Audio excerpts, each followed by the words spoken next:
The girl on the side of the road. Elle live in a small South African town called Chatsworth, and where I come from we have a legend. They say that late at night a woman dressed in white and covered in blood walks along the Higginson highway.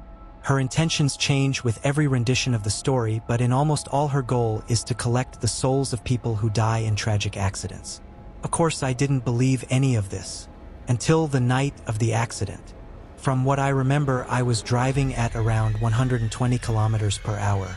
It was way over the speed limit, but I was young and I didn't care about those types of things. The roads were mostly empty except for a car that was behind me. I traveled along the Higginson for about an hour. Just before I had reached a small town called Savannah Park, I saw something strange ahead of me. A shining light about a kilometer away on the right-hand side of the road. I should have slowed down. Maybe if I slowed down then everything would be different, but I didn't. As my car moved forward at the steady speed I held, the object started to become more clear. It was a woman standing on the side of the road. She had a magical aura around her. I admired her as I got closer and closer. When I was a few meters away, she disappeared and left me confused for a split second, until she appeared in front of my car. I hit the brakes as hard as I could and the car halted to a stop. My seatbelt gripped tightly around me and stopped me from slamming into the steering wheel. Although I was safe. Science has taught me that everything with weight and density is made up of matter, and that no two objects that are made of matter can occupy the same space. That theory was proved as the car behind me crashed into me at a high speed. The sound of metal twisting and braking rang out as both vehicles fought for control off the same space. My car forfeited and was thrown forward and then flipped over. Took a while for the ringing in my head to stop. I was able to remove my seatbelt, which kept me safe through the accident, and crawled out of the car. I looked around and there was debris everywhere. As I limped to the other car, I was met with a dark and horrifying sight. There was a man and women in the front seat. They were both clearly dead. Their bones had pushed through their skin, their faces brutally destroyed by the car dashboard. I began frantically looking around for help when I noticed a third person in the debris. A little girl. She must have flown out the window when the cars crashed into each other. I limped towards her hoping I could help here, but as I did I noticed that she was gone too. She lay feet unmoving, her limbs bent backwards in sickening angles. I made my easy back to my car in shock and was about to look for my phone when she appeared. The woman who has caused the accident. She looked around at the carnage and then at me. As she stared at me, I heard the sound of movement come from the car. The man and women who I was sure was dead had started moving. They made their way out of the car. When I took in the full sight of them, I was repulsed and felt like throwing up. Their broken limbs wobbled towards the women. They moved like puppets on a string, their bashed-in faces staring at me the whole time. When they had finally reached her, the dead child on the side of the road started moving. She couldn't walk, but her twisted limbs dragged her towards the women. When all three of the bodies had reached the women on the road, they stopped and continued staring at me for a minute straight, and then they disappeared. Emergency services showed up not long after. They had taken me to the hospital and told me I was lucky to be alive. When they asked me what happened, there was no logical way I could explain it. They assumed I was still shocked from the accident, as they explained to me that the bodies of the dead hadn't disappeared. They found all three of them at the crash site. When I asked about the women, they had told me that they had found no one else. I was charged with manslaughter and released on bail. The case lasted for months, during which time I slowly started to drive again and learnt more information about the women who walks the Higginson Highway. They call her Highway Sheila. She had been the victim of a car accident years earlier when a speeding driver hit her and killed her instantly. According to legend, she roams the highway looking for people who have been victims of irresponsible drivers. She takes their souls away to a better place. That's what everyone had thought. Months after the accident, I had driven to the court for my final case. I was nervous, as this would determine if I spent the next few years in jail for speeding. Luckily, they had found that I had no intention of committing another crime, and I was acquitted of all charges.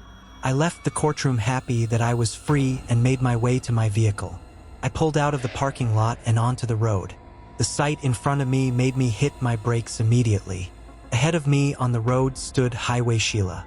Next to her was the family that had died in the accident. Their bodies still torn up like the day I had first saw them. I panicked and sped back into the parking area and got out of my car. The family and Highway Sheila had disappeared again. I walked slowly from the parking area to the road, and as soon as my feet had touched the tar, they appeared again. It's been months now, and every time I step onto a road, they reappear. If I stay too long, they come after me, ready to make me pay for what I've done. Now I spend as much time as I can walking sidewalks, all the whole thinking about maybe just stepping onto a road and letting them take me.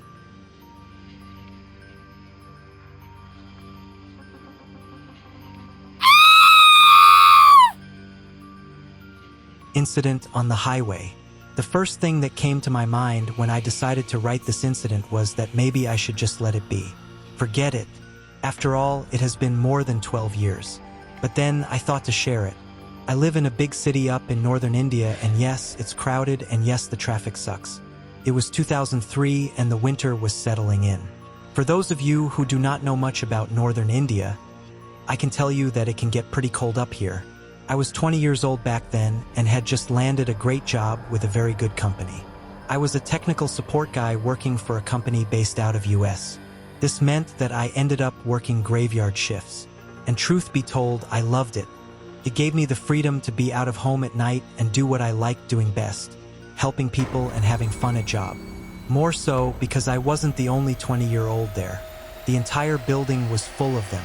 So naturally, there was fun and excitement, and I really did like working there. I lived in the city, but the job was at what was then called a satellite town. Mostly because it was still not developed enough to be a city, but was close enough to the city.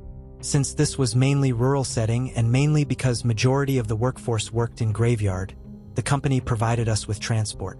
These company cabs would pick us up and drop us back to our doorstep. The cab would be routed to pick up people in the same area and then drop them back too. Pretty sweet deal that was. Anyways, I had already spent a few weeks working and had made quite a few friends. As a routine, at the end of our shift, before we took our cabs back to home, all teammates would get together the cab area before moving towards home and discuss day's gossip over some chai. Days passed on and on. I remember that on this one dreary, overcast, foggy winter night, I was waiting in my cab for other cab mates to come so that we could be on our way. It must have been 3 a.m. I was tired and wanted a good warm bed. As I lived furthest, I was usually the last one to be dropped. I didn't like it, but I couldn't do much about it. I waited, and finally one by one they all came and we were on our way. The cab driver, who was new, started talking about himself and how he moved in from a distant village to this town last week and was happy driving a cab. With all the small talk happening, we moved swiftly on the highway until we met a traffic jam. Great, just what I needed. It has started to drizzle and traffic jam was nowhere near over, and soon we came to a standstill. We all waited impatiently for the next few minutes when I decided to get out of the cab and get some air and see what's holding us. A friend and a common partner in crime agreed, and we both got out and started walking towards ahead. We soon realized that the reason was an accident ahead, and that this would take us more than an hour to cross. It wasn't a serious accident, but a crane was needed to pull the vehicle out and the way was blocked. We came back and told everyone, much to their despair. Now, everyone who has been to India says the traffic is bad. Well, it is. It is also like water. It flows. If something is stuck, people find a way around it. Customary to most cab drivers, our driver also got down and flagged a cab going down the other way. They two driver chatted, and he came running back stating that the other guy has told him about a shortcut on the other side of the highway. We agreed, and he quickly drove down the median and took the U-turn, cut across the other lane, and we were now heading into the bylanes of small settlements that lie strewn across the highways. A few minutes had passed, and we soon realized that the driver does not know the way and that he was confused. Not to our help, it started pouring. I guess monsoon gods were against us that day too. It was still 12 years ago, to GPS wasn't too common and none of the phones had it. We soon turned onto what looked like a deserted road with no street lights. One of the guys in the cab then said this was the old highway was abandoned because of design faults and that it had led to many accidents. It ran parallel to the new one but was hidden from sight because of the settlements. The driver was trying to navigate through the potholes and was driving not too fast. We'd been driving for 5 odd minutes now, and just then two things happened. Felt like something had hit us from behind and we heard a shout. It wasn't too loud, not too feeble. It was more of a shriek that came from further behind us. A shriek of fear. I was sitting next to the driver and turned back instantaneously. From the corner of my eye, I caught a glimpse of something womanly. There were 3 girls in the cab with us, and at first I thought one of them had screamed, but then I rejected that thought because I knew all of them and I knew it couldn't be any of them. The driver was a bit shaken since it was no fault of his and someone had hit him from behind. He got out in the downpour and went back to see the damage. From the light of his cell phone, the driver checked, but to his satisfaction, didn't see any visible damage. I also got down along with my cab mate and had a look. 3 of us agreed that there was no damage, and this thought, what could have it been? We came back inside and concluded that we may have hit a pothole or something and that the shriek may have been from an animal nearby. We called it a coincidence and drove along. However, I knew that this wasn't the explanation I was going to believe.